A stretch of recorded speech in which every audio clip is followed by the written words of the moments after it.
Assalamu alaikum dear students, this is Sir Naseem Zulfikar and right now I am solving the prelim paper of SM Government Degree Science College Karachi।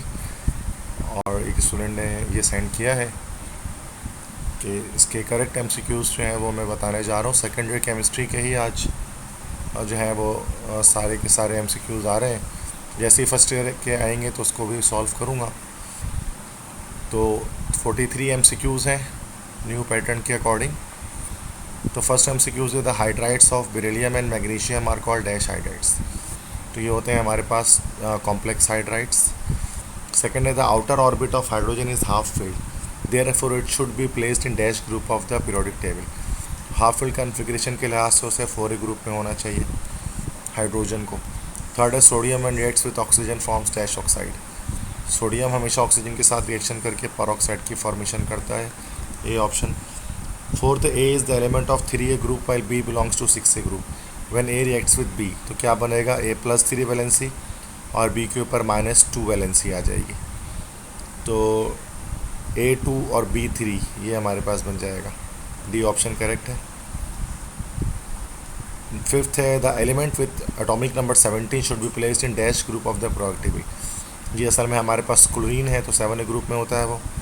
6 है the chemical formula of bauxite is.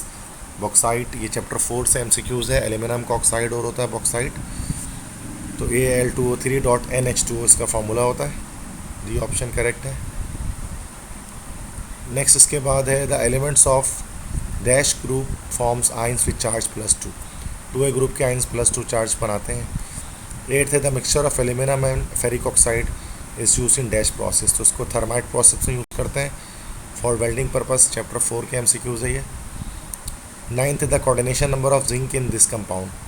तो 4 आ जाएगा, चूँकि 4 electron pair zinc को दे सकता है ये, ठीक है। तो 4 is the correct answer, B option. Next 10th है the general electronic configuration of 8B group. तो NS2NP6 यहाँ पर होगी, तो अच्छा 8B है सॉरी। तो यहाँ पर NS2 N-1 D6 D6 D7 D8 तीनों ही होते हैं, तो ऑल ऑफ दिस यहाँ पर इसका करेक्ट आंसर होगा। नेक्स्ट है हैलोजन आर डैश। हैलोजन क्या होते हैं, तो हैलोजन बहुत अच्छे ऑक्सीडाइजिंग एजेंट्स होते हैं, डी ऑप्शन करेक्ट हो गया। 12 है which substance does not need air as a raw material for its manufacture. तो ammonia, sulphuric acid, nitric acid, sodium. Sodium metal में हमें एयर की ज़रूरत नहीं होती उसको बनाने के लिए, डी ऑप्शन। 13th है element belonging to 6A group of third period has atomic number. मतलब ऑक्सीजन, सल्फर, सल्फर का एटॉमिक नंबर 16 होता है, तो सी ऑप्शन करेक्ट हो जाएगा। 14 एथिलाइन डाइअमाइन इज डैश लिगेंड। तो ये एक न्यूट्रल, वैसे बाइडेंटेड भी होता है, न्यूट्रल भी होता है, ऑर्गेनिक भी होता है, तो डी ऑप्शन करेक्ट होगा, ऑल ऑफ दिस। 15 है dash is not a nucleophile. कौन सा एक न्यूक्लियोफाइल नहीं है, न्यूक्लियस लविंग नहीं है।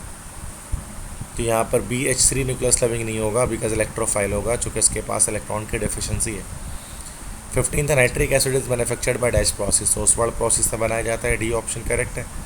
16 है ligands are also called ligands Lewis base होते हैं, चूँकि इलेक्ट्रॉन पेयर डोनेट कर सकते हैं। 17 है the least abundant isotope of hydrogen. सबसे कम जो आइसोटोप हाइड्रोजन का होता है वो ट्रीटियम होता है। 18 है hydrogen does not resemble to the elements of. किसके साथ रिजेंबल नहीं करता, 1A, I think 4A, 7A, सभी के साथ करता है। तो ये ऑल ऑफ दीज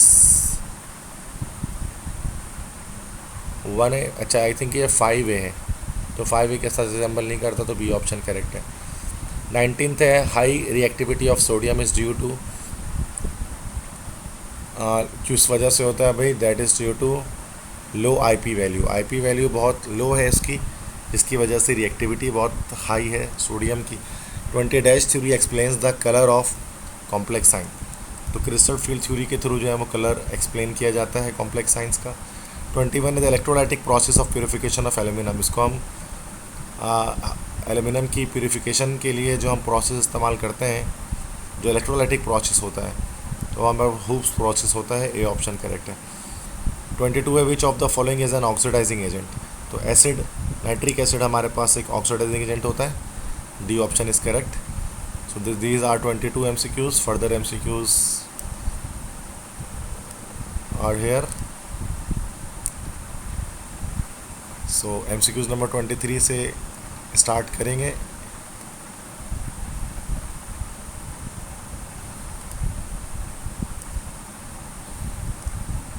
कह रहे हैं कि 2-methyl 2-chloropropane is example of dash alkyl halide. 2-methyl 2-chloropropane का जब स्ट्रक्चर आप बनाएंगे तो वो आपके पास टर्शरी आ जाएगा. तो ये टर्शरी अल्काइल हैलाइड है. 24 the first step is similar in the following mechanism. SN1 और E1, इसमें फर्स्ट स्टेप जो है वो सिमिलर होगा, एक जैसा होगा. 25 है position isomerism can not be observe in dash. Position isomerism किस में ऑब्जर्व नहीं करते हैं. Aldehyde, alcohol, alkene, ketone.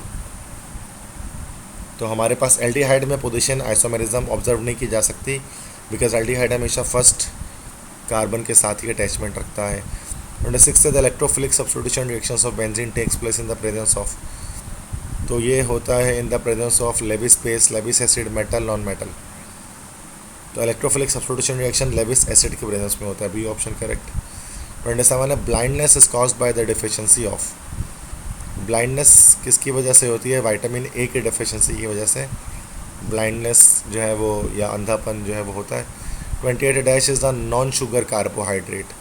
Cellulose जो है वो नॉन शुगर है बिकॉज इसका टेस्ट नहीं होता मीठा. 29 है the following structure of benzene give satisfactory justification of its behaviour. तो Kekule, resonating, Baeyer, all of this. तो रेजोनेटिंग स्ट्रक्चर जो है बेंजीन का वो उसके बिहेवियर को ज़्यादा बेहतर तरह से एक्सप्लेन करता है. 30 है the bonding between 2 monosaccharide is called. उसको ग्लाइकोसाइडिक लिंकेज कहते हैं.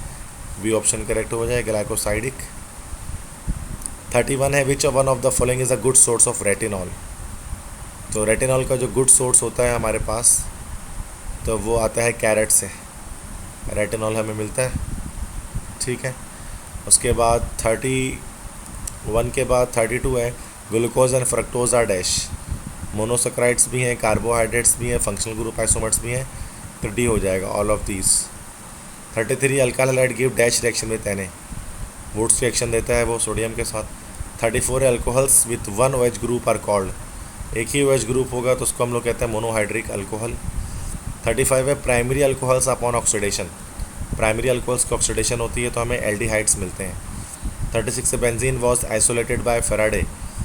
1825 में उसने फेराडे ने इसको आइसोलेट किया था.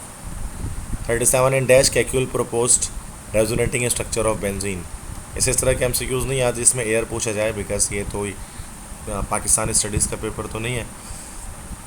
बट इसमें फिर भी 1872 में जो है वो कैक्यूल ने रेजोनेटिंग स्ट्रक्चर जो है प्रपोज किया था. 38 aldehydes can be distinguish from ketones by. Aldehyde और कीटोन के बीच डिस्टिंग्विश करना है तो टोलेंस रिएजेंट टेस्ट आप कर सकते हैं. एल्डिहाइड पॉजिटिव टेस्ट देता है, कीटोन नेगेटिव टेस्ट देता है. 39 है the compound form from glucose and fructose. तो दोनों को मिलाने से जो कंपाउंड बनता है वो बनता है हमारे पास ग्लूकोज और फ्रक्टोज. दोनों का आइसोमर सक्रोज होता है हमारे पास. ये ग्लूकोज और एक फ्रक्टोज से बन रहा होता है. 40 है which substance will burn in air and give CO2 amongst the combustion product. कौन सा सब्सटेंस बर्न होगा हवा में और कार्बन डाइऑक्साइड देगा कम्बस्शन करने के बाद. कैल्शियम कार्बोनेट भी देगा, इथेन भी देगा कार्बन डाइऑक्साइड, इथेनॉल और मिथेनॉल. ठीक है. तो यहाँ पर अब इसमें हमारे पास burn in air and give CO2. जैसे कैल्शियम कार्बोनेट तो CaO + CO2 देगा. इथेन भी कार्बन डाइऑक्साइड जो है वो हमारे पास देगा. इथेनॉल और मिथेनॉल ये सारे ही ये भी हमारे पास जो है वो कार्बोहाइड्रेट्स ऑर्गेनिक कंपाउंड्स हैं. इनके जलने पर भी कार्बन डाइऑक्साइड और वाटर ही प्रोड्यूस होती है. Which substance will burn in air and give.